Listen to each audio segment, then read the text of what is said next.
Hey everyone, welcome to Judging for the Win. I'm Dave, and I've got a special surprise for all of you today. That is right, joining me is my colleague, Kurohitsuki, hello. I am here with Judging for the Win, and we're going to go over some Lost Caverns of Ixalan cards that have been previewed so far. Cards that we feel will definitely have like a lot of questions involved. Yeah, that is So we just exactly wanted, right. We yeah. have, every time when a new set comes out, there's like a ton of cards and a ton of questions that I like. I don't feel like I could really get to them all, but with this, we've got a chance of actually getting, and I think we've got some real winners picked out for what both of us think is probably going to be some of the most important questions to know and be familiar with from the new set. So why don't you go ahead and start us out? What do you think? What's your what do we want to lead off with today? Okay, well, starting with say like, oh, you know what? Let's do this as if it was turns in a game, right? So let's start Okay, at the top. we'll start at the So we very have beginning of the turn.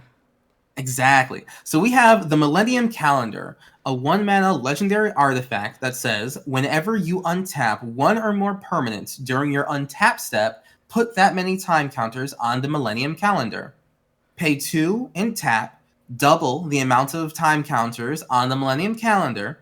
And then finally, when there are 1,000 or more time counters on the Millennium Calendar, sacrifice it and each opponent loses 1,000 life. Well, Wow, that is a what lot. a card. That is a lot of life. I cannot say there have been many games where I could have comfortably lost 1,000 life. That's for sure. Yeah, definitely. So I wanted to go over, like, when I posted this on Twitter, there was a lot of back and forth and people talking about how they can break this card. Of course, why wouldn't you want to? It's a nice, fun alternate win condition. And a lot of people seem to think that you'd be able to maybe like go infinite with untapping while you're in the untap step. Typically with a card like Basalt Monolith, which, as we know, Okay. 3 mana rock, tap for 3 colorless, pay 3 to untap. So couldn't you just, at the beginning of your untap step, untap everything in response to the Millennium Calendar triggers, just Basalt Monolith ad infinitum, and boom, just get there? Yeah, they say 1,000 is pretty high, but it's not quite as high as infinity. Unfortunately, this one is not going to work out the way that you're hoping it will. And there's one really important reason why. If you take a look at the trigger condition on the Millennium Clock and you compare that with something like the card that we had previously, for example, Wake Thrasher, you can see that there's a small difference in templating in how these two triggered abilities are worded. In particular, notice that one of these cards requires that you have to be untapping something during your untap step in order to get it to trigger. So the Wake Thrasher doesn't care about when you're untapping stuff. The clock actually does. And that's very important because it turns out that no player gets priority to cast spells or activate abilities at all during the untap step. So that means it is not possible for you to activate the ability of Basalt Monolith that untaps it during your untap step. You could do it during your upkeep, but that's not going to help you out because that's not untapping a permanent during your untap step. So you mentioned, well, what if we wanted to respond to the triggered ability of the clock by, activating the ability to untap it? Well, you can't do that either. Well, I mean, you could, but it turns out that this ability is kind of a little bit misleading. It sort of seems like it should be going on the stack during your untap step. Like, certainly if you had a triggered ability that said something like, at the beginning of your upkeep, do this, that triggered ability would go on the stack during your upkeep, and you would be able to respond to it during your upkeep. Now, this ability is different. Remember what we said, you do not get priority during the untap step at all. And as a consequence of that, we really don't want the triggered abilities that happen during the untap step to be not respond toable. So there's this rule here that says that if you have a triggered ability trigger during the untap step, the way that the clock's ability does, then that triggered ability does not go on the stack until the next time a player would get priority, which is going to be during the upkeep. So it actually turns out that you are not able to respond to this triggered ability during your untap step because it doesn't go on the stack during your untap step. It goes on the stack during your upkeep instead. Isn't that kind of weird?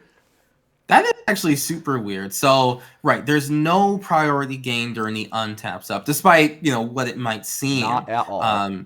So what you're saying is that there isn't necessarily a way to just win with this on turn 3, or at least not with this, 1-2 card punch example. No, that is exactly correct. If you wanted infinite combo that did work, you would probably want to go with a Mesmeric Orb. Although that one actually doesn't work either, for another technical reason that you might be familiar with. So I guess Wizards really just does not like infinite combos with Basalt Monolith, huh? Yeah, it's probably something that they want to avoid for the rest of time. Well, maybe at least for 1,000 years anyway.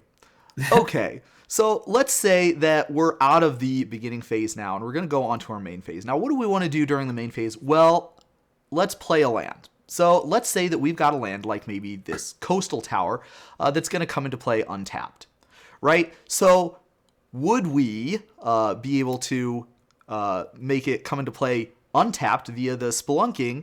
Well, that could be really nice. But you know what would be twice as nice is if we were able to untap it with both the Spelunking and an Amulet of Vigor.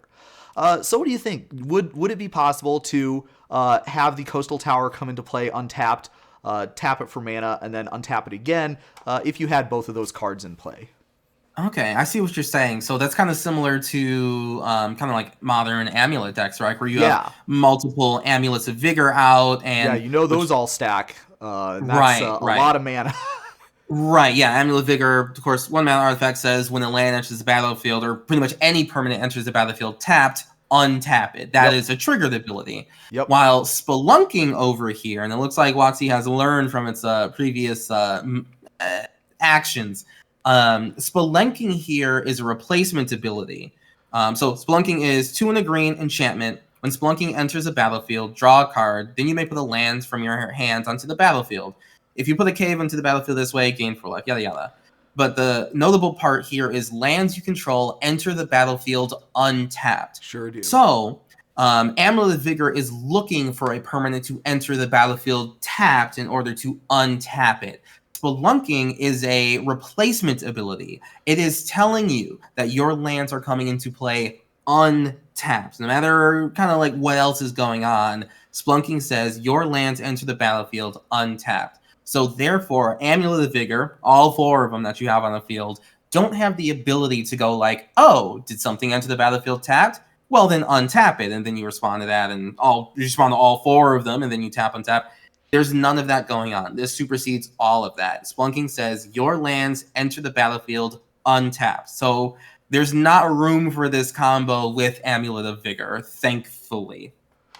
So you're saying that not only would it not stack with Amulet of Vigor, it wouldn't stack with itself either. So if you had multiple Spelunkings, you wouldn't be able to get extra mana anyway? Correct, exactly. There's no ability here telling you to like untap a land if it came to play tapped. There are just 4 Spelunkings saying, hey, is that a land? It enters the battlefield untapped. Oh, but what about like it says it enters the battlefield tapped? No. 4 different times it's saying enter the battlefield untapped, and that's all that's going to happen. Yeah, I guess the replacement effects don't use the stack, so that makes it really tough for you to be able to have that stack. Yes, exactly. All right, so now we're going into the combat stuff, or at least just like further into the main phase. So I play Hilda, Hilda of the Icy Crown. I love a deck that's tapping all these wacky things down. And when I posted this card, Spring-Loaded Sawblades on Twitter, a lot of people were suggesting like, oh, what if you can, destroy tapped creatures with this? It says tapped on the card, so therefore, of course, everyone is trying to figure out how we can tap things down. So Spring-Loaded Sawblades is 1 in a white artifact with flash. It says when Spring-Loaded Sawblades enters the battlefield, it deals 5 damage to target tapped creature an opponent controls. And then a bunch of other text that I don't know what it does. So I'm wondering, say my opponent has like their commander out, right? And it's a very special commander. I need it gone. Now, I know that they have a counter spell. Am I able to cast Spring-Loaded Sawblades, and then, my opponent doesn't counter it because there's nothing tapped on the battlefield. Everything's fine, right? It enters, and then in response to its enter the battlefield ability, can I tap down my opponent's commander with, just a myriad of things? in order to deal 5 damage to it. That's what a lot of people on Twitter seem to think that you're able to do. Okay, so that is a great question. In order to answer that question, let's go through exactly what's going to happen officially, step by step. Right, so our goal is that we want to cast some spell or activate some ability that's going to tap their commander after the trap resolves, but before the ability has to have the thing be tapped.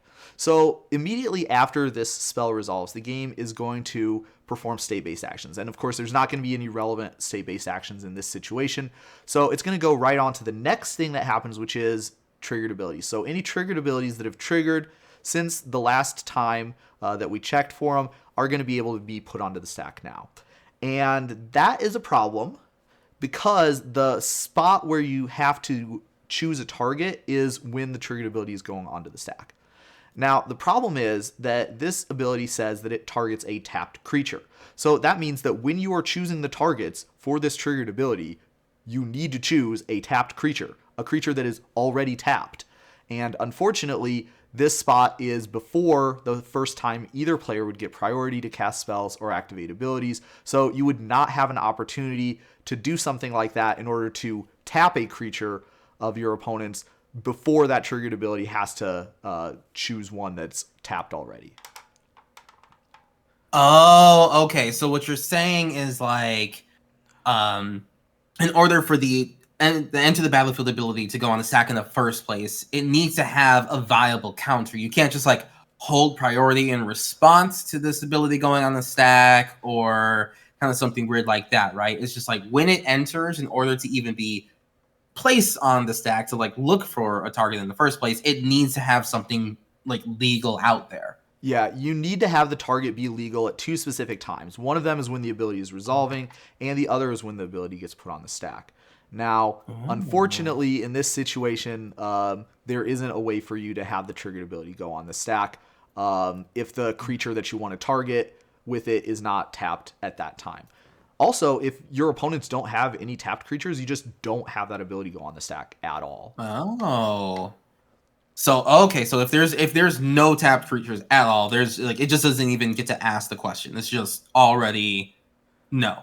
Yeah, but it has to be like a tapped creature your opponents control, right? So you could have some tapped creatures, but you wouldn't have to target one of those. But like, yeah, if all your opponent's creatures are tapped, then the ability would trigger, and it would try to go on the stack, but it couldn't because there's no legal targets for it.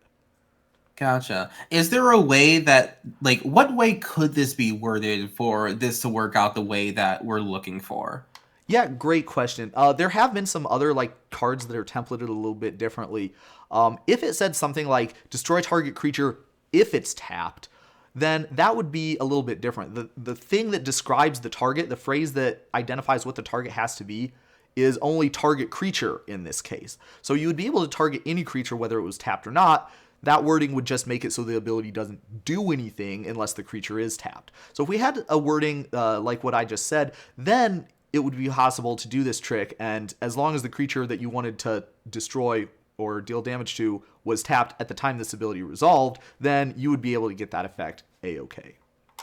Got it. Okay. Well, there we go. That's another Twitter answer, and Twitter question answered, because there was like a lot of talk about this. So it's good so people kind of understand just the differences between, when you can put something on the stack, or versus just like, hey, it's just not going to work out this way. Yeah, absolutely. Okay, so now we're going to move on to our main phase. And in our main phase 2, we've got a really cool card that we're going to cast, and that's going to be Wail of the Forgotten. And so, of course, we want to get full value out of this. So we want to use both modes. Here's the only problem. The problem is we only have 7 permanent cards in our graveyard right now. But we do have a Lotus Petal, and that is lined up ready to go. So, of course, the question is it possible to use the Lotus Petal for mana and do that in such a way that it will count as our 8th permanent card in our graveyard in order so we can use both modes of this? So actually, this is a pretty interesting one. So the answer is yes, but it could also be no if you do things a little bit differently. Okay. So the best way to get what you want, say you have 7 permanents in the graveyard and you have a Lotus Petal, you want to sacrifice it and then have it in the graveyard so you can descend 8. Awesome. So what you want to do is crack the Lotus Petal for a blue or a black. Now you have 8 permanents in the graveyard, pay blue or black for the other one with the land, and then now you get to put on the stack with both ability or 2 abilities counting, right? Okay. That's what you want to do. Now, another way where you can kind of mess this up is if you take a more roundabout way to casting the spell. So, one thing that you could do is, 7 permanents in the graveyard, Lotus Petal on the field, right? You put Wail of the Forgotten out on the table, and you go to your opponents, okay, I am going to cast the spell, or at least I have the intention to. I am going to choose these 2 modes, right? And then this is how I'm going to pay for them. And then you crack the Lotus Petal, and then tap the other land for the Wail of Forgotten. Well, in order to choose those 2 modes, you have to have 8 permanents in the graveyard already. There's not like let's wait for the spell to be on the stack and then you get to choose. You have to have 8 at the time of even like suggesting to put it on the stack. So this is very similar to the Frogmite kind of ability in Modern, where you can have the Lotus Petal and lands out. With Frogmite, you're going to go like, okay, I'm going to put Frogmite on the stack. I am going to demonstrate that it is reduced by, at least 1 because the Lotus Petal is out. And then now I'm going to pay for it. And you do that by cracking the Lotus Petal, and then you pay that reduced cost. That's very similar to this situation here where, okay, I don't have 7 permanents in my graveyard because I haven't cracked this Lotus Petal in order to pay that blue and the black cost yet. So you can mess up if you choose to not crack the Lotus Petal before you've gone to cast the Wail of the Forgotten. It's very, very interesting. Yeah, really important example underscores just how important it is for people to be familiar with the specific process with all the steps in order that you need to go through when you're casting a spell. So the modes is actually like one of the very first steps. It happens before you choose what the costs, choose what you're paying the costs with, and even before you calculate what the cost is. So in this case, the Frogmite trick, if you try to recycle it, it doesn't work as well. So that's for sure. All right, well, we're almost at the end of the video, so I guess we got time for one last question to end things up, right? Yeah. So now we're going into the end step, all right? So I have Corpses of the Lost. So brand new card from Ixalan, 2 in the black enchantment. Skeletons you control get 1/0 in haste. When it enters the battlefield, you get a 2/2 skeleton power, blah, blah, blah, blah, blah, blah, blah. Important question here. It says, at the beginning of your end step, if you descended this turn, you may pay 1 life. If you do, return Corpses of the Lost to your hand. So, what if, hypothetically, I didn't have anything go to the graveyard yet this turn, right? And I have 8 cards in hand. Okay. Am I able to discard Corpses of the Lost for, going down the max of hand size and then paying 1 in order to bring it back to my hands? What happens in that case? Ooh, okay, great question. And it's a really fitting one to end things out with here because we're kind of like going full circle. Yeah. In the beginning, we had this talk about how like the untap step and the upkeep, the sequencing was very important for how the turn is structured. And in this question too, we have the answer critically depends on the sequencing of the turn. So if you are in the ending phase of a magic turn, that is actually composed of 2 different steps. You have first the end of turn step, and then after that, the cleanup step. Okay, so the end of turn step is going to be where the ability triggers that's going to return this card to your hand. The cleanup step is going to be where you discard 2 maximum hand size. So because that step happens actually after the point in the turn where this ability triggers, then it is not possible to discard the one card itself or even some other card in order to just turn on the descend. You would not be able to discard due to maximum hand size in order to satisfy that ability. So a little bit sad and kind of not really intuitive if you think about just what the normal English meaning of those words is. But in this case too, that's how the rules are actually worded and how the turn of magic is structured. So, okay, wait. One more question though regarding the same card. So this ability here, let's say that you went all the way to your end step with it in your graveyard, and you did not have anything turning on your descent. So let's say that we wanted to crack a fetch land in response to this ability in order to be able to return it to our hand. Do you think that would be possible? Well, actually, I know that wouldn't be possible What? because, Why not? yeah. Well, if you haven't descended all this turn, right? Yeah. And then it goes to the beginning of your end step. Yep. This ability doesn't even go on a stack in the first place. You have the right frame of thought of just like, oh, if this goes on the stack, you can sacrifice your fetch land and then something's gone to your graveyard and blah, blah, blah. However, this is called an intervening if case. So it says at the beginning of your end step, if you descended this turn, you may pay 1 life and blah, blah, blah. But because you haven't put anything in your graveyard this entire turn, due to just nothing happened yet, you won't be able to fulfill that condition in order to put this on the stack in the first place. The if clause means that it needs to be true both at the beginning of the ability and at the end of it. So pretty much the last time you'll have to be able to fulfill this condition with a fetch land is when you're ending your main phase and then going to your end step. Not at the beginning of your end step and then, responding to this ability. It has to be at the end of your main phase, crack a fetch, and then at the beginning of your end step, that's when this will trigger. Yeah, and so that's another thing that I could definitely see a lot of people getting confused about because, again, if you just look at exactly what the card says, it's not immediately clear that this sort of trick would not work. Certainly it's not clear why it would not work. But yeah, because of the intervening if clause that you see in this triggered ability, it is not going to go on the stack at all if we don't have the descent turned on, so to speak, at the time when that ability triggers, which is the exact instant where the game moves into your end step there. So that is all of the questions that we had prepared today. I want to give another huge shout out to my colleague Kuro. And is there anything you'd like to say, before we sign off here? Hey, enjoy this set. Lost Caverns of Ixalan looks to be pretty amazing. If you have any further questions, definitely reach out to us on social media. We'll get back to you with some answers if we can. But yeah, this set's going to be awesome. Be sure to look at the FAQ when it comes out because they might cover even more cards than we did. And yeah, just have some happy Magic games, all right? Hit me up. We'll play some EDH. It'll be a lot of fun. Yeah, absolutely. Awesome. And I will have a link to all those social medias in the description down below. But that is all I have for you today. How did you do? Join me again next time for another daily ruling. But until then, I hope you have a great day.